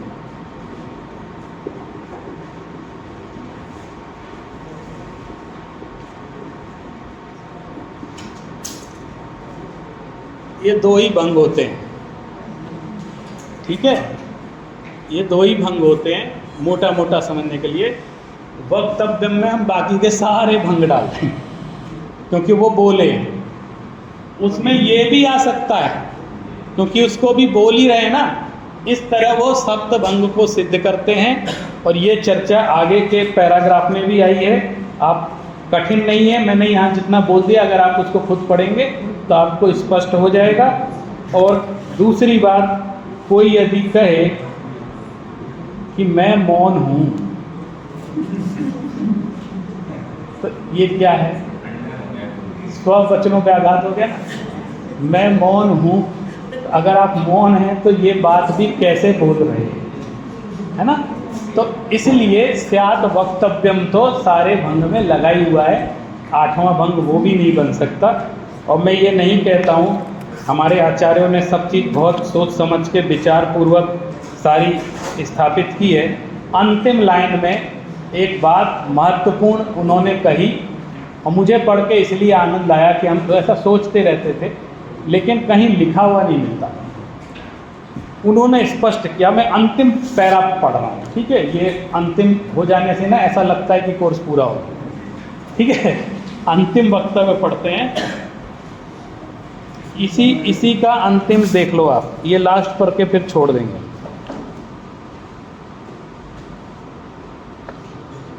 इसमें कहाँ है? इत्युत्पन्नेयं प्रश्नवशात् एकस्मिन् वस्तुन्य विरोधेन, प्रश्नवशात् का अर्थ स्पष्ट हो गया, एकस्मिन् वस्तुनि का भी अर्थ स्पष्ट हो गया। उसके लिए अलग से लिखा है, अविरोधेन इत्यभिधानात् प्रत्यक्षादि विरुद्ध विधि प्रतिषेध कल्पनाया सप्तभंगी रूपता प्रत्युक्ता। फिर लिखा एक वस्तुनि इत्यभिधानाच्च, एक वस्तु का ध्यान रखना। जब सप्तभंगी घटित, एक ही वस्तु पे सोचना। अगर आपने दो वस्तु खड़ी कर ली ना, तो सप्तभंगी समझ में नहीं आएगी, क्योंकि आप ये दो वस्तु हो गई, स्यात् अस्ति, स्यात् अस्ति, ये तो अस्ति अस्ति दो बार हो गया। अब दो वस्तु करेंगे तो ऐसे ही होगा ना, तो आपको समझने में सुविधा होगी। एक वस्तुनि इत्यभिधानात् अनेक वस्तुवाश्रय विधि प्रतिषेध कल्पना। अगर आप अनेक वस्तु रखेंगे तो उसमें विधि प्रतिषेध कल्पना करना संभव नहीं हो पाएगा, एक ही वस्तु में ये चीज संभव है। करके देखेंगे तो जिम्मेदार होंगे। हाँ, इस प्रकार ये सप्तभंग का, नय का, ये दोनों प्रकरण यहीं पर संपन्न होता है। और मेरा ये विश्वास है कि इस कक्षा के माध्यम से और ये जो आपने पाठ पढ़ा है इसके माध्यम से आपके अंदर और भी बहुत जिज्ञासाएं उत्पन्न होंगी। उसके समाधान के लिए आप अन्य शास्त्रों का अध्ययन करेंगे। और एक, जैसे कल 4 कक्षा हुई, आज 5वीं हो गई, तो इतने में सारा विषय समेट पाना संभव नहीं है। लेकिन एक चीज़ संभव होती है कि आपके अंदर उसकी रुचि उत्पन्न हो गई। इतना भी हो गया तो मैं समझूंगा काम अपना सफल हो गया, क्योंकि अगर रुचि उत्पन्न हो गई तो आगे जा करके आप अपने अध्यवसान से, अपने स्वाध्याय से इस विषय को और मजबूत करेंगे। धन्यवाद। नमो जिड़ा।